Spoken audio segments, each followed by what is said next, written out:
कक्षा 10 विज्ञान part second. कल आपको दीर्घाकार आवर्त सारणी की संरचना आपको बताए थे और उसकी क्या विशेषताएं थी उसको आपको बताए थे। वहां पे हम आपको जो उसकी संरचना बता रहे थे उसमें यस ब्लॉक, पी ब्लॉक और डी ब्लॉक के तत्वों को हम आपको बताए थे। यह ब्लॉक के तत्व आपके छूट गए थे। तो यह ब्लॉक के जो तत्व होते हैं उसमें आपका लेंथेनाइड और एक्टिनाइड श्रेणी के तत्वों को रखा गया है, जिसको आवर्त सारणी से बाहर स्थान दिया गया है। तो उसको बताना भूल गए थे आपको। अब आगे आज है आपका कि जो दीर्घाकार आवर्त सारणी है उसकी उपयोगिता क्या है।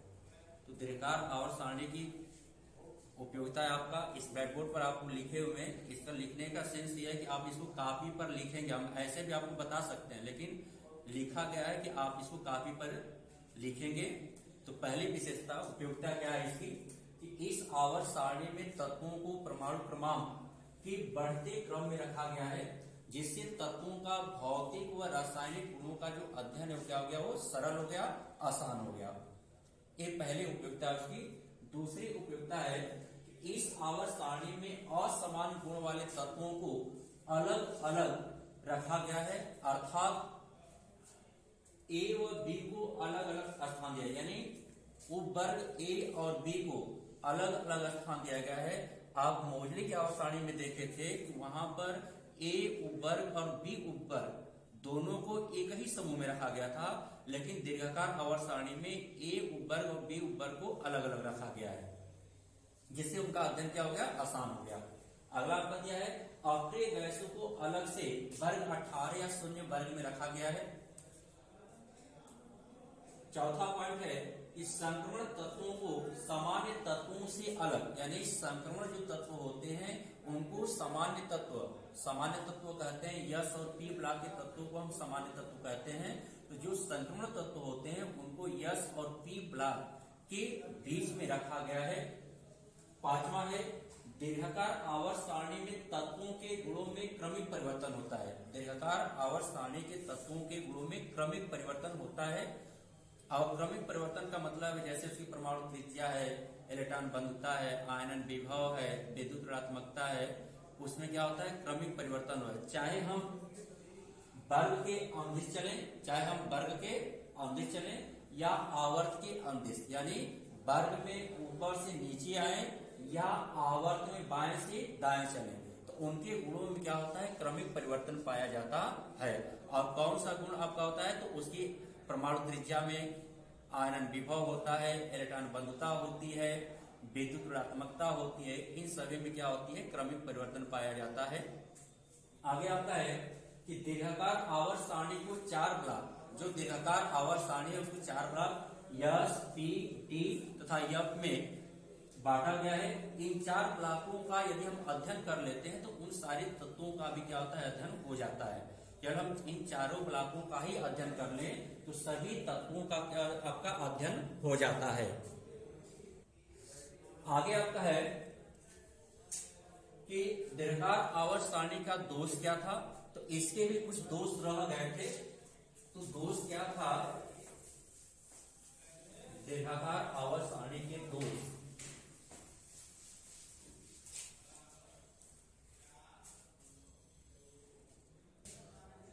अब दोष क्या था, तो दोष इनका बस दो ही था केवल कि दीर्घाकार आवर्त सारणी में हाइड्रोजन की स्थिति जो थी अनिश्चित थी।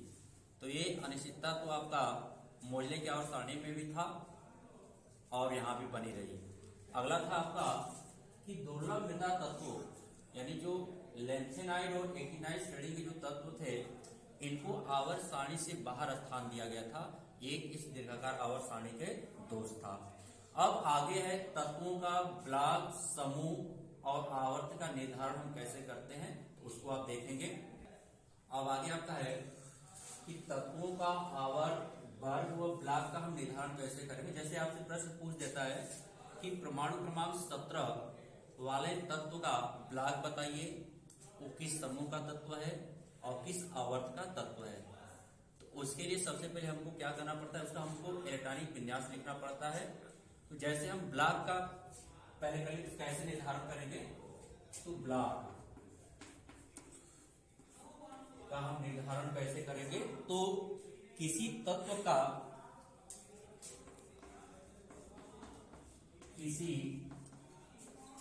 का अंतिम इलेक्ट्रॉन जिस ब्लॉक में प्रवेश पाता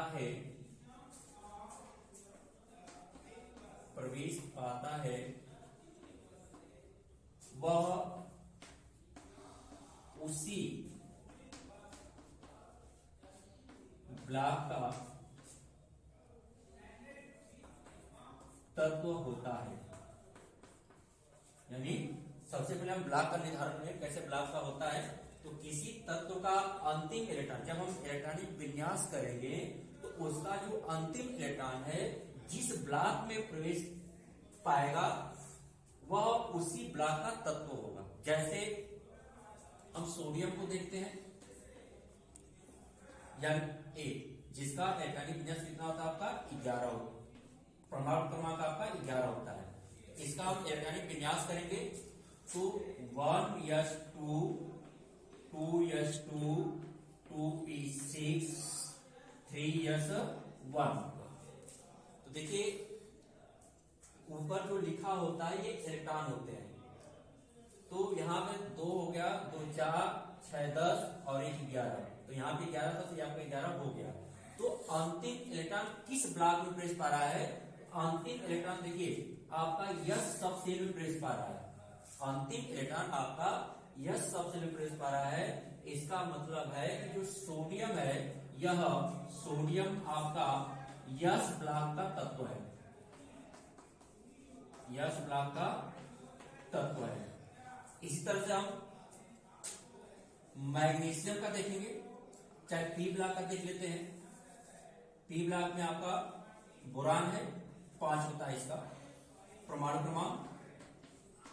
इसका हम इलेक्ट्रॉनिक विन्यास लिखेंगे तो 1s2 2s2 2p1। तो यहां पे देखिए कि जो बोरान है इसका अंतिम इलेक्ट्रॉन किस ब्लॉक में प्रवेश पा रहा है? तो पी ब्लॉक में पा रहा है। कहां जा रहा है? वो पी में जा रहा है अंतिम इलेक्ट्रॉन। तो जो बोरान है आपका यह जो है आपका पी ब्लॉक का तत्व है, पी ब्लॉक का तत्व है। इसी तरह से हम डी ब्लॉक का भी निर्धारण कर सकते हैं। जैसे डी ब्लॉक में आपका स्कैंडियम आता है जिसका 21 होता है। इसका जब हम इलेक्ट्रॉनिक विन्यास लिखेंगे तो 1s2 2s2 2p6 3s2 3p6 4s2 3d1। गिनेंगे तो आपका 21 हो जाएगा। 2 2 4 6 10 12 18 19 20 और 21। तो यहां पे आप देखेंगे जो स्कैंडियम है इसका अंतिम इलेक्ट्रॉन कहां जा रहा है? आपका डी सबसेल में जा रहा है, डी उपकोष में जा रहा है। इसका मतलब है स्कैंडियम जो है आपका डी ब्लॉक का तत्व है।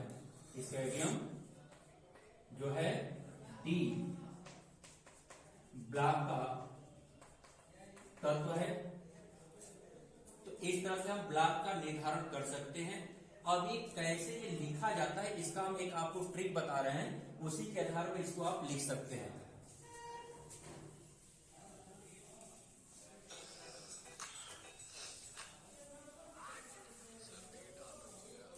इसको लिखने का ट्रिक क्या है आपका? जैसे मान लीजिए 4 ब्लॉक है, यस पी डी और यफ। इसको हम 1 लेते हैं, इसको हम 2 3 4। अब आपको क्या करना है कि सबको 2-2 बार लिखना है। जैसे हम 1 को लेकर के हम 2 बार लिखेंगे, फिर हम इस P और यस को लेकर के 2 बार, पहले हम इसको 2 बार लिख लेते हैं। तो पहले देखिए यस कहां से शुरू है? 1 से शुरू है, लिखेंगे हम 1 यस। फिर क्या लिखेंगे? हम इसी को 2 बार लिखना है। तो अब 1 को हम लिख चुके थे, यहां पे लिखेंगे 2 यस। अब देखिए ये 2 बार आप लिख चुके इसको। अब इसको लेकर के 2 बार लिखना है, इसको पूरे को लेकर के 2 बार लिखना है। तो P कहां से शुरू है आपका 2 से शुरू है, तो लिखेंगे 2P। अब देखिए यस को लिखना है आपको, तो यस में आप देखिए 1 2 लिख चुके हैं, आगे क्या लिखेंगे 3 यस लिखेंगे, तो ये एक बार हुआ आपका।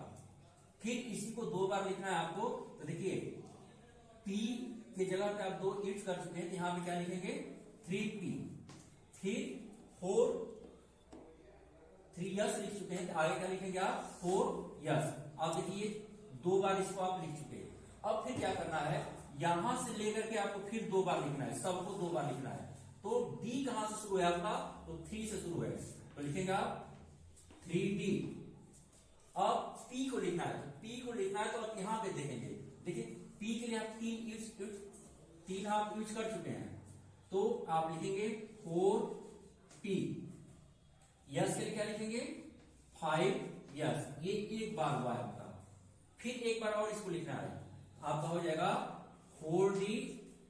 अब फिर क्या लिखेंगे आप 5P, फिर आप 6 यस लिखेंगे इस तरह से। फिर आपको क्या करना है, यहां से लेकर के पूरे को लिखना है और 2 बार लिखना है। फिर तो यह कहां से चालू है आपका 4 से चालू है, लिखेंगे 4 यह। फिर आपको D लिखना है, तो D के लिए आप क्या यूज कर चुके हैं 4 यूज कर चुके हैं, तो 5D। फिर P को लिखना है, तो P के लिए 5 यूज कर चुके हैं, तो आप लिखेंगे 6P। और यस के लिए 6 का प्रयोग कर चुके हैं, तो यहां पर लिखिएगा 7 यस। ये एक बार हुआ आपका। फिर इसी को आपको 2 बार लिखना है, तो आप लिखेंगे 5 या देखिए 4 यूज कर चुके हैं, यह के लिए यहां पर 5 हो जाएगा। फिर आपका D के लिए यहां 5 यूज कर चुके हैं, तो यहां पर आपका क्या होगा 6D होगा। और P के लिए आप 6 यूज कर चुके हैं, तो यहां पे आपका होगा 7P। अब देखिए यहां पे अगला जो होगा 7 यूज कर चुके हैं, तो यहां पे 8 यस होगा। लेकिन आप जानते हैं कि हमारे जो आवर्त सारणी है उसमें 7 ही आवर्त होता है, इसलिए हम 7 ही तक जाएंगे और इतना ही तक में आपके 118 तत्वों का इलेक्ट्रॉनिक विन्यास हो जाता है। अब यहां पे देखिएगा जो यस होता है इसमें 2 इलेक्ट्रॉन रह सकता है, P जो सबसेल होता है इसमें आपका 6 रह सकता है, D जो होता है इसमें 10 होता है, और यह जो होता है इसमें 14 होता है। देखिए 2 से अधिक नहीं होगा, 2 से कम हो सकता है, 1 हो सकता है, लेकिन 2 से अधिक नहीं होगा। यहाँ पे आपका 6 से अधिक नहीं होगा, 6 से कम हो सकता है, 1 हो सकता है, 2 हो सकता है, 3 हो सकता है, इस वाले P में। उसी तरह से 10 से अधिक नहीं होगा, 10 से कम हो सकता है। यह में 14 से अधिक नहीं होगा, 14 से कम हो सकता है। तो इसी तरह से हमको भरना होता है। तो जहां पे आपका जितने इलेक्ट्रॉनों की संख्या चाहिए उतना ही आप भरेंगे, बाकी क्या करेंगे आप उसको छोड़ देंगे। तब आगे इसके आपको हम समूह और आवर्त का निर्धारण कैसे किया जाता है उसको हम अगले वीडियो में बताएंगे। धन्यवाद।